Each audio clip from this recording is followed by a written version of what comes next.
안녕하세요. 저는 목양 사역을 담당하는 장원성 목사입니다. 저는 예수님을 흠이 많아 울고 있는 우리 인생의 생명줄이 되시는 분이라고 소개하고 싶습니다. 성탄절이 다가올수록 우리는 자연스럽게 한 해를 돌아보게 됩니다. 그리고 한 해를 돌아볼 때 우리에게는 분명 좋은 일도 있었지만 힘들었던 일, 낙심되었던 일, 그리고 다른 이들에게는 너무나도 부끄러웠던 일들도 있었음을 발견합니다. 사람들은 이러한 안 좋은 일들에 대한 기억들을 잊어버리고자 새로운 한 해를 준비한다는 명분으로서 세상의 여러 방법을 사용하고 있습니다. 그러나 이렇게 선택된 방법들이 온전한 위로와 힘을 주지 못한다는 것을 계속 발견하게 될 뿐입니다. 그래서 오늘은 이 세상에 울고 있는 영혼들에게 생명줄로 오신 예수님을 여러분께 소개하고자 합니다. 그럼 이제 이 선물을 열어보겠습니다. 아브라함과 다윗의 자손 예수 그리스도의 계보라. 유다는 다말에게서 베레스와 세라를 낳고, 베레스는 헤스론을 낳고, 헤스론은 람을 낳고, 살몬은 라합에게서 보아스를 낳고, 보아스는 루색에서 오벳을 낳고, 오벳은 이새를 낳고, 이새는 다윗 왕을 낳으니라. 다윗은 우리아의 아내에게서 솔로몬을 낳고, 야곱은 마리아의 남편 요셉을 낳으니 마리아에게서 그리스도라 칭하는 예수가 나시니라. 그런즉 모든 대수가 아브라함부터 다윗까지 14대요. 다윗부터 바벨론으로 사로잡혀 갈 때까지 14대요. 바벨론으로 사로잡혀 간 후부터 그리스도까지 14대더라. 저의 어릴 적을 생각해 보면 학교에서 우리나라는 한 민족이며 단일 민족이라는 사실을 강조해서 배웠던 기억이 있습니다. 그리고 족보에 대해서도 학교와 가정에서 중요하게 배웠던 기억이 있습니다.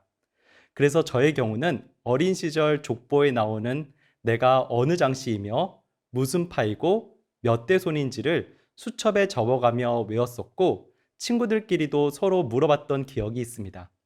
이런 족보 문화는 우리나라와 같은 단일민족 사회나 좁게는 혈통을 통해 권력을 강화하려는 왕실 또는 귀족들에게서 중시되어 왔습니다.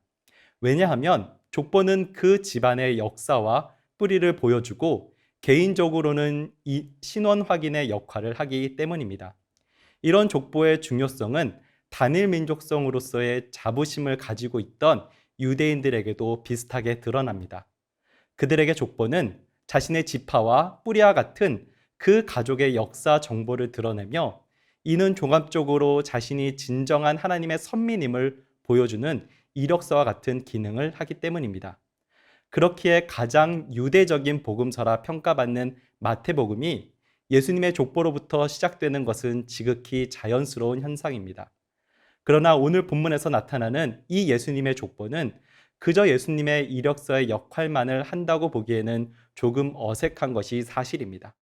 그러나 우리가 조금 더 자세히 들여다보면 이 족보가 예수님께서 우리의 생명줄로서 오신 약속된 메시아시라는 사실을 입증해주는 중요한 역할을 하고 있음을 볼 수 있습니다. 우리가 예수님의 이력서인 족보를 이해하기 위해서는 당시의 유다 문화를 생각해 볼 필요가 있습니다. 당시 유다 사회는 가부장적인 사회 문화를 가진 사회였습니다. 그렇기에 여자를 족보에 기록하는 것은 사실상 전무했습니다. 그러나 예수님의 족보에서는 여자가 등장하는데 무려 5명이나 언급되고 있다라는 것입니다. 그 중에서 예수님의 어머니인 마리아를 제외한 4명의 여인들에게는 2가지의 공통점을 찾아볼 수 있습니다. 하나는 그들이 모두 이방 민족 출신이라는 사실과 이들 대부분이 당시로서는 비도덕적인 결혼과 출산을 했다라는 점입니다. 첫 번째 여인으로 다말은 가나안 사람이었습니다. 그리고 그녀는 창세기 38장에서 자손을 잇기 위해서 시아버지였던 유다를 속여 아들들을 가졌습니다. 이것은 명백히 하나님 법에 어긋난 행위였던 것이죠. 라합은 여리고성에 살던 가나안 사람으로 몸을 팔던 여인이었습니다. 그리고 룻은 모압 여인이었죠. 마지막 여인은 6절에서 다윗 왕 뒤에 나오는데, 그런데 이 여인은 직접적인 이름보다는 다윗은 우리야의 아내를 통해 솔로몬을 낳았다라는 설명으로 표현되고 있습니다. 마태는 우리아의 아내가 밧세바라는 사실을 잘 알고 있었을 것입니다. 그러나 밧세바라는 이름 대신 우리아의 아내라는 특별한 언급함으로써 그녀가 헷 족속인 이방 사람의 아내였음과 동시에 다윗의 치부, 자신의 충실한 부하를 배신해 죽이면서까지 얻은 아내라는 사실을 드러내고 있는 것입니다. 족보에서 언급되고 있는 이 4명의 여인들은 족보에는 쓰이지 않는 여자라는 점뿐만 아니라 유대인도 아니었기에 하나님 앞에서 결코 거룩하다라고 인정받을 수 없는 여자들이었습니다. 더 나아가 그녀들과 결혼한 남자들도 이와 같은 문제에서 결코 자유로울 수 없는 자들이었습니다. 곧 그들은 하나님 앞에서 거룩의 실패자였다라고 표현할 수 있을 것입니다. 그러나 예수님께서 이렇게 인종적으로나 도덕적으로나 율법적으로나 온전치 못한 자들과 상관을 갖고 이 땅에 오셨음을 족보는 기록하고 있습니다. 이것은 무엇을 의미할까요? 이는 인종과 성별, 더 나아가 하나님과 무관해 보이는 사람이라 할지라도 예수님의 가족으로 받아들여질 수 있음을 보여주고 있는 것입니다. 주님은 과거에 우리의 어떠함을 통해 판단하지 않으십니다. 실패했을지라도 넘어졌을지라도 상관없습니다. 흠투성이일지라도 회개하고 우리가 돌이켜 예수님께 돌아온다면 우리 주님께서는 미쁘시고 의로우사 우리를 거룩한 주의 자녀 삼아 주십니다. 누구의 눈치를 볼 필요도 없으며 다른 고민이나 걱정할 필요가 없습니다. 예수님께서 믿음으로 나아가 누구라도 그의 생명줄이 되어주심을 바로 예수님의 족보가 우리에게 강력하게 증거해주고 있는 것입니다. 그러므로 이 성탄절을 통해 결핍된 우리 인생의 생명줄로 오신 예수님께 믿음으로 나아가 참 위로를 얻는 우리 모두가 되기를 주님의 이름으로 소망합니다. 우리에게 예수님의 족보가 주는 교훈은 여기서 그치지 않습니다. 예수님의 족보는 또한 우리에게 하나님은 약속을 반드시 지키시는 신실하신 분임을 말씀합니다. 족보의 시작은 이스라엘의 시작인 아브라함에서부터 시작합니다. 그리고 우리는 아브라함과 하나님과의 약속을 잘 알고 있습니다.